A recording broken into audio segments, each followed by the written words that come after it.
ಇನ್ನು ಕೇರಳದಲ್ಲಿ ಉಸಿರು ಚೆಲ್ಲಿದ ಕರುನಾಡಿನ ದಂಪತಿ ರಾಜೇಂದ್ರ ಮತ್ತು ರತ್ನಮ್ಮ ಅವರ ಬಗ್ಗೆ ನೋಡಿದ್ವಿ. ಚಾಮರಾಜನಗರ ಜಿಲ್ಲೆಯ ಇರ್ಸಲ್ವಾಡಿ ಗ್ರಾಮದವರು ರಾಜೇಂದ್ರ ಹಾಗೂ ರತ್ನಮ್ಮ ಇರ್ಸಲ್ವಾಡಿ ಗ್ರಾಮದವರು ಇಬ್ಬರು ಕೂಡ ಬಲಿಯಾಗಿದ್ದಾರೆ. ಮಗಳು ಅಳಿಯನ ಸಾವಿನಿಂದ ಪೋಷಕರಿಗೆ ಈಗ ಆ ಒಂದು ದುಃಖವನ್ನ ಅರಗಿಸಿಕೊಳ್ಳೋಕೆ ಸಾಧ್ಯ ಆಗ್ತಿಲ್ಲ. ಯಾಕಂದ್ರೆ ಇಂಥ ಒಂದು ದುರಂತದಲ್ಲಿ ಮಗಳ ಅಳಿಯ ಇಬ್ಬರು ಕೂಡ ಸಾವನ್ನಪ್ಪಿರುವಂಥ ಸುದ್ದಿ ಕೇಳಿ ತಂದೆ ನಂಜುಂಡ್ ಶೆಟ್ಟಿ ಅವರು ಕಣ್ಣೀರು ಹಾಕಿದ್ದಾರೆ. TV9 ಕ್ಯಾಮ್ರಾ ಮುಂದೆ ತಮ್ಮ ನೋವನ್ನು ಹೇಳ್ಕೊಂಡಿದ್ದಾರೆ. ದಿಗ್ಭ್ರಮೆ ಉಂಟಾಗಿದೆ ನಿಜಕ್ಕೂ ಅವರಿಗೆ. 6 ತಿಂಗಳ ಹಿಂದೆ ಅಷ್ಟೇ ಕಟ್ಟಿದಂಥ ಮನೆ, ಬಹಳಷ್ಟು ಕನಸುಗಳಿದ್ವು. ಸಾಲ ಮಾಡಿ ಚೂರಲ್ ಮನೆಯಲ್ಲಿ ಮನೆ ನಿರ್ಮಾಣ ಮಾಡಿದ್ರು.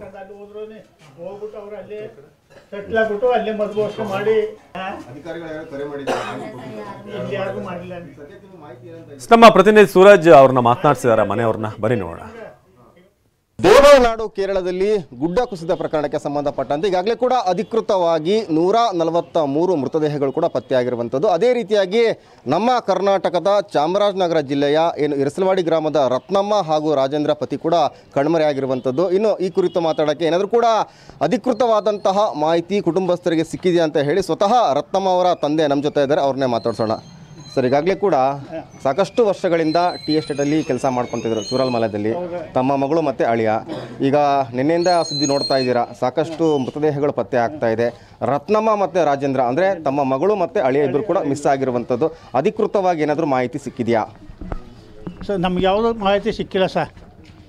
ರತ್ನಮ್ಮ ರಾಜೇಂದ್ರ ಅವರು ಹೋಗಿ ಅಲ್ಲಿ ನಮ್ಮ ಇದ್ಬಿಟ್ಟು 30 ವರ್ಷ ಇದ್ದು ಅಲ್ಲಿ ಅಲ್ಲೇ ಮದುವೆ ಮಾಡಿಕೊಟ್ಟು ಅಲ್ಲಿ ಅವ್ರು ಇದಕ್ಕೂ ನಮ್ಮ ಕಡೆದು ಬಂದ್ಬಿಟ್ಟು ಈಗ ಎಲ್ಲ ನನ್ನ ಹಳೆಯ ನನ್ನ ಮಗ ಸೊಸೆ ಎಲ್ಲ ಹೋಗಿದ್ದು ಬಂದ್ಬಿಟ್ಟು ಭಾನುವಾರ ಇವ್ರು ಇತ್ತಾಗ ವಾಪಸ್ ಬಂದ್ಬಿಟ್ಟು ಅಲ್ಲಿ ಈಗ ಮಳೆ ಬೆಟ್ಟ ಕಟ್ಟೆಲ್ಲ ಕಸ್ಬಿಟ್ಟು ಹಿಂಗಾಗ್ಬಿಟ್ಟು ಅದು ಮಾಹಿತಿ ನಮ್ಗೆ ಯಾವುದು ಸಿಕ್ಕಿಲ್ಲ ಇಲ್ಲಿವರೆಗೂ. ನಮ್ಮ ಹುಡುಗರು ಹೋಗಾರ ಅಲ್ಲಿಗ, ನಮ್ಮ ಅಕ್ಕ ಇಬ್ಬರು ಹೋಗಾರ, ಯಾವುದೂ ನಮಗೆ ಮಾಹಿತಿ ಸಿಕ್ಕಿಲ್ಲ ಇಲ್ಲಿವರೆಗೂ.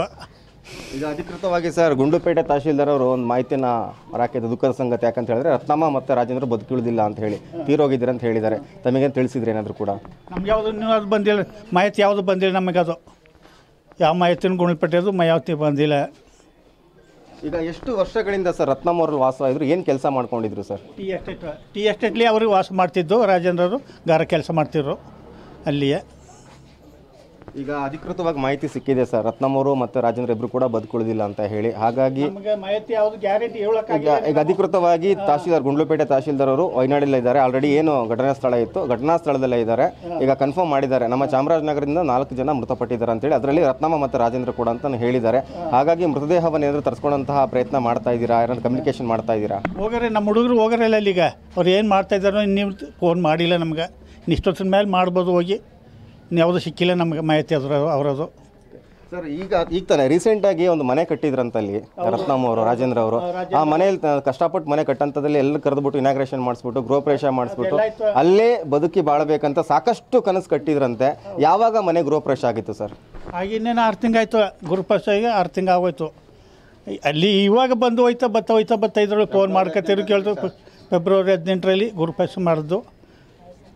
ಅವ್ರು ಹೋಯ್ತಿರು ಬತ್ತಿರು. ಒಂದು ವೇಳೆ ಸರ್ ಮೃತದೇಹ ಪತ್ತೆ ಆದರೆ ಅಂತಿಮ ಸಂಸ್ಕಾರಗಳನ್ನು ಎಲ್ಲಿ ಮಾಡ್ತೀರಾ ಅಂತ? ಇತ್ತ ತಗೊಂಬಂದ್ಬಿಡ್ತೀವಿ. ಅಲ್ಲಿ ನೀರು ಬಿಡಲ್ಲ, ಅಲ್ಲಿ ಇರ್ಸಕ್ಕದ ಇಷ್ಟೆಲ್ಲ ನೋಡ್ಬಿಟ್ಟು ಅಲ್ಲಿ ಇರ್ಸೋಕ್ಕಾಗಲ್ಲ. ಕರ್ಕೊಂಬಂದ್ಬಿಡ್ತೀವಿ ಇಲ್ಲಿಗ. ದೇವ್ರು ಬಂದು ಇದಿಷ್ಟು ಏನು ರತ್ನಮ್ಮ ಅವರ ತಂದೆ ಹೇಳುವಂತಹ ಮಾತುಗಳು. ಸಾಕಷ್ಟು ದುಃಖದಲ್ಲಿದ್ದಾರೆ, ಸಾಕಷ್ಟು ಕನಸುಗಳನ್ನು ಕಟ್ಟಿದ್ರು. ಆ್ಯಕ್ಚುಲಿ ಕಷ್ಟಪಟ್ಟು ನಾವು ಒಂದು ಗೂಡು ಕಟ್ಕೋಬೇಕು ಅಂತ ಹೇಳಿ ಸಾಲ ಸೂಲ ಮಾಡಿಕೊಂಡು ಕಳೆದ 6 ತಿಂಗಳ ಹಿಂದೆ ಏನು ಮನೆಯನ್ನು ಕೂಡ ಕಟ್ಟಿದ್ರು, ಅದ್ದೂರಿಯಾಗಿ ಗೃಹಪ್ರವೇಶನ ಕೂಡ ಮಾಡಿದರು. ಎಲ್ಲರೂ ಕೂಡ ಕುಟುಂಬ ಸಮೇತರಾಗಿ ಹೋಗಿ ಗೃಹಪ್ರವೇಶದಲ್ಲಿ ಭಾಗಿಯಾಗಿದ್ವಿ. ಆದರೆ ಈಗ ದುರಂತದಲ್ಲಿ ಇಬ್ಬರು ಕೂಡ ಮೃತಪಟ್ಟಿರುವಂಥ ಜೊತೆಗೆ ಕನಸಿಂದ ಕಟ್ಟಂತಹ ಮನೆ ಕೂಡ ಸಂಪೂರ್ಣವಾಗಿ ನಾಶವಾಗಿದೆ. ಕ್ಯಾಮ್ರಾ ಪರ್ಸನ್ ಸಂಜಯ್ ಜೊತೆ ಸೂರಜ್ ಪ್ರಸಾದ್, TV9 ಚಾಮರಾಜನಗರ.